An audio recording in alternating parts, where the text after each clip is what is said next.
Xin chao, what's up everybody? Hello, my name is Chris. Welcome to my channel, Fat and Broke. I live in Saigon, Vietnam. In this video today, we're going to talk about, have you ever walked around Saigon in District 1? Walked past the building and you've seen all these toi tui, house for rent is what that means. So if you go and walk, anywhere down. Right now, we would typically be filming this outside. We are in the rainy season. It is raining today. So I would usually be on location filming this for you. There are plenty of videos where I showcase this, so there's no problem doing it in this format. But, you see all those shops, right? When you're in District 1 and you see all these house for rents and you see them empty everywhere and you go, really, what's going on with that? Well, in my opinion, it's one thing, and it's only one thing, and it has nothing to do with any of the other things that they're going to mention in this article, besides for one thing. So, first things first, let's take a look at it, and let's read it. Many shops in downtown Hanoi and Saigon are vacant as landlords demand high rents and e-commerce makes deeper inroads into the brick and mortar business. So, the biggest thing here, the biggest takeaway, sorry, I got to keep level from the microphone because it keeps the same volume the entire time. In recent months, many shops on busy streets of Hanoi's Hoan Kiem and Dong Dae districts have been shuttered due to the lack of tenants, some even since the end of last year. On Kim Mai Road, where many fashion stores and restaurants are located, around 30 shop houses have their shutters down, some with 4 lease signs. At commercial property complex the west of West Lake, less than 10 tenants can be seen. Shop houses in etc. districts are also vacant after people paid nearly $1 million to buy them 3 or 4 years ago. Property broker Min Thu said that since 2017 has never been as many shop houses available in Hanoi. Prime locations in Hanoi with rents of 15 to 20 million per month can be filled with tenants. Not many of them are vacant, even if landlords offer incentives such as reduction in deposit. Your biggest thing, and you're never going to believe what some of these places rent for. I'm going to take this script right here. A building that used to house a Japanese restaurant is now vacant, but the landlord still wants to rent a Vietnamese dong 300 million. So that landlord, I can tell you exactly where that building is. It is in District 1. It's over by the new Pasture Bar location. It's across from the udon Japanese restaurant by the sushi one. It's literally right over there. I know the exact building. Do you know how much money 300 million? Guess in the comment section. If you don't know dong, just take a crazy guess what you think 300 million dong is, because you're going to be wildly surprised at how expensive that is and how much you would have to actually make profit wise for a restaurant to turn good money. Legit, that's $12,000, and that's on the low end. You're talking right now up to $13,000 with the way the market is. So what? You want me to pay $13,000 a month just for a restaurant? How many people do you think are going to come in and buy Japanese food? That's a lot of.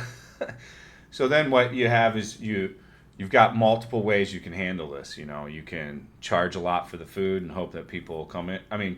Most of the things that they go with to try to combat these high rents don't work out. The only things that really work for the most part, the things you don't see go away in like Japantown and Town, where it's also crazy expensive, is like a Western expat bar. They should just build more of them. Like Seven Bridges thrives there. That's never going to go anywhere unless they completely drop the bag on management or something, which they don't. It's a well-run place. It's got good food, good location. I highly recommend it if you're into drinking IPAs and stuff like that. Check out Seven Bridges. Same with Pasture.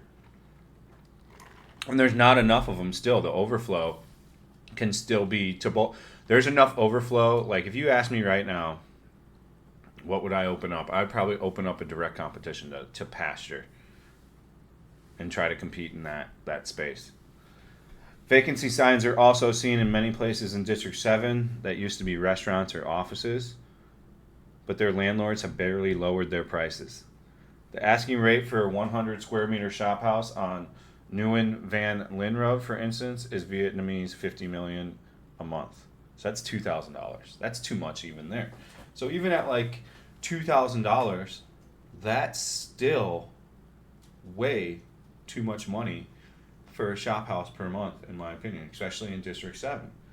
You know, this is where they're not renting their shop houses. E-commerce has something to do with it, sure. You can read this article now. You can go through the top to the bottom. I agree. E-commerce definitely has a hand in the downfall of the price of this stuff. Man, my back hurts. I apologize. I should have stretched more. I've got to go into the gym and stretch. It's like hurting my back. I slept a little funny probably too. E-commerce is affecting it for sure, but it's not the big downfall killer of it. So it's the extremely high rents. It's part of the reason why I would never do business in Vietnam. We're going to do entire videos on why I wouldn't do business in Vietnam. But really, if you go and look at any of these places, I've looked at them a lot, they're asking crazy amount of rent. Like Manzo's Butcher, that old steakhouse, that place that rents it now that has no one in there, they're probably paying somewhere around that $12,000, $14,000 a month. So the next thing I want to talk about is the visa situation. Man, it really hurts my back to talk. Oof, I must have really slept wrong. I got up to kind of shoot this video. Well, got up, but this is the first thing I'm doing before. I've been swimming and stuff like that, so make sure you keep an eye on Instagram if you want to see me go live on another platform, by the way. So I have been doing Instagram lives in the morning to mid-afternoon. As far as the live stream schedule goes for the channel, I think the schedule is going to be from somewhere from 10 to 6 p.m. Monday through Sunday. So 7 days a week. We're hammering it in now. We're dealing with weather. But tentatively, that's what it'll be. And if there's a weather problem, I'll just go live once the weather clears up in Saigon. So as far as the visa situation, we're in the same... Man, my back is bothering. We're in the same situation we've been in. E-visa, 90 days. You got to leave country. Make sure you leave country. One of my homies left country, but he filed that same day, and they denied him. So he had to wait till the next day, and then he filed again, and then he got approved. So you need to make sure that you wait a little bit before you leave. Don't file it ahead of time. They're probably filing it into a system once you leave through immigration. So once the dude types you up in the keyboard through immigration when you leave the airport, it goes into the system, and then when they close out for the day, there's probably some kind of batch out system, just like you batch out for like a credit card per day at a business. They probably batch out at the end of the day, and then it hits that. And then you'll probably able to upgrade from there to get a new one. So make sure you just wait. Don't do it too quick. The housing thing, that's even crazy. The high rents on housing we're going to talk about as well. So we'll talk about all the high rents on housing that's not panning out either. There just seems to be an overall greed with landlords. Overall, the sum takeaway from this video is landlords are extremely greedy in Vietnam. They think their shit's worth an extreme amount of fucking money when it's really not. And they're pretty fucking ignorant about it. So they're willing to just leave it empty. You'll talk to them. I've talked to a few of them, and they are like, yeah, I'll just leave it empty. So with that mindset, what are you to do? They do the same thing with the high-end apartments. We'll talk about that in future videos. I hope you enjoyed it. If you want to watch me live stream, I'm sorry the video was short. My back hurts a lot, hurts to talk. Kick.com/fatandbroke. If you want to see additional content, patreon.com/fatandbroke. Thank you for watching. See you on the next one. Stay frosty.